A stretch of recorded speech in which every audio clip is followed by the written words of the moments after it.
ফেসবুকে ঢুকলে লায়লা এবং মামুন, লায়লা এবং মামুন, লায়লা মামুনের নিউজ, লায়লা মামুন, লায়লা মামুনের মারছে, মামুন লায়লারে মারছে।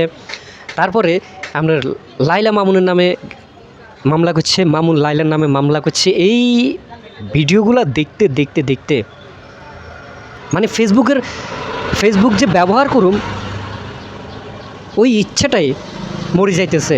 এগুলা কি প্রশাসন দেখে না? এগুলা কি মানুষ দেখে না? এদেরকে কেন বয়কট করা হইতেছে না? এরা তো বাংলাদেশের কোথাও না কোথাও বসবাস করতেছে। প্রশাসনিক মাধ্যমে যদি এদের বিরুদ্ধে যদি ব্যবস্থা নেওয়া হয়, আমার মনে হয় যে সবচেয়ে ভালো হইব। নাহলে এরা একজন সাধারণ মানুষদেরকে এরা পাগল করে ফেলবো। এদের জ্বালায় টিকটক, ফেসবুক, ইউটিউবে মানে কোথাও ঢুকতে পারি না। ফেসবুকে ঢুকলে দেখি মামুন লায়লার এই কাহিনী, সেই কাহিনী, এই গল্প, সেই গল্প, এগুলা দেখতে দেখতে এখন মানে কী যে কমু। নিজের টাকায় এমবি কিনি, নিজের টাকায় ওয়াইফাইয়ের বিল দিই, যদি এগুলার এই যে ফালতামি স্যাঁচরামিগুলো দেখতে হয় তাহলে কেমনটা লাগে। আজকে প্রায় 4 থেকে 5 বছর দেখি এর। একবার শুনি লায়লা মামুনরে শাড়ি দিছে, আবার শুনি মামুন লায়লারে শাড়ি দিছে, আবার শুনি একটার বিরুদ্ধে মামলা করছে। এরপরে আবার আপনার মামুন আবার গ্রেপ্তার হইতেছে। গ্রেপ্তার হওয়ার পরে আবার দেখলাম হাতে জামিন আইলো, কে না কে তারা জামিন করাইলো।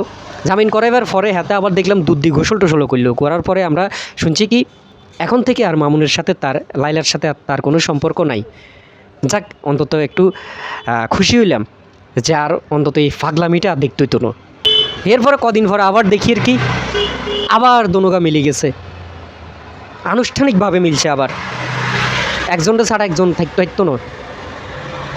এত টান হেতাগো, এত বেশি ভালোবাসা, এই টানের ছোড়ে আবার দোনোগা মিলে গেছে।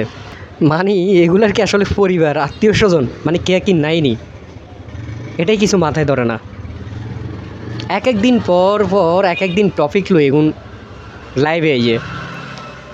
আবার কিছুদিন আগে দেখলাম যখন আবার দোনোগার ভিতরে ফাটল ধরে গেছে, তো লায়লা লাইভে আইলো।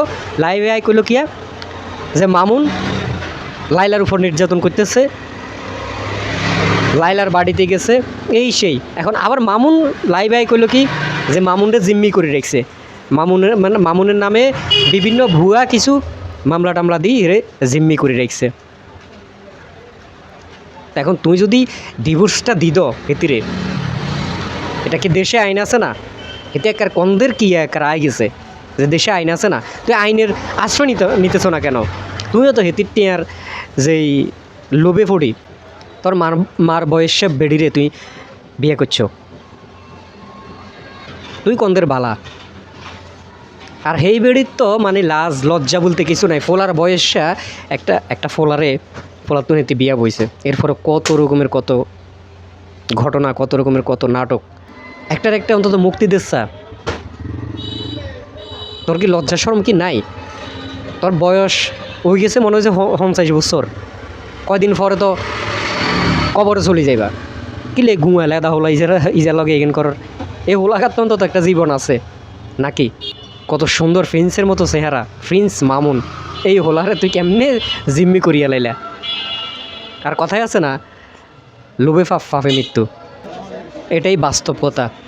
হাতে লোভ করছে, লোভ করে এখন সারা জীবন এটির যন্ত্রণা তার এখন সহ্য করতে হইব, ভোগ করতে হইব। এটির যন্ত্রণা তুন এতে মুক্তি হাইতো নয়, কারণ এটির কিন্তু টাকা আছে। আবার হুনিয়ের কি যখন দনুকার ভিতরে আবার ছাড়াছাড়ি হয়ে গেছে, হেতার বলে আবার সেলুন বিক্রি করিয়া লাইছে, আবার হেতার সেলুন বলে আবার অপু বিশ্বাসে লইছে, আবার হুনিয়ের কিয়া এত অপু বিশ্বাসে বিয়া করব। এগুলা কোনো কথা? প্রশাসনের দৃষ্টি আকর্ষণ করতেছি যে এই ঝামেলাগুলো থেকে আমগর অন্তত মুক্ত করেন। পুরা মিডিয়া জগতের এরা খারাপ করে ফেলতেছে। মিডিয়াতে এখন কোনটা সত্য কোনটা মিথ্যা এগুলো এখন মানে আমরা বিশ্বাস করতে কষ্ট হয়ে যায়।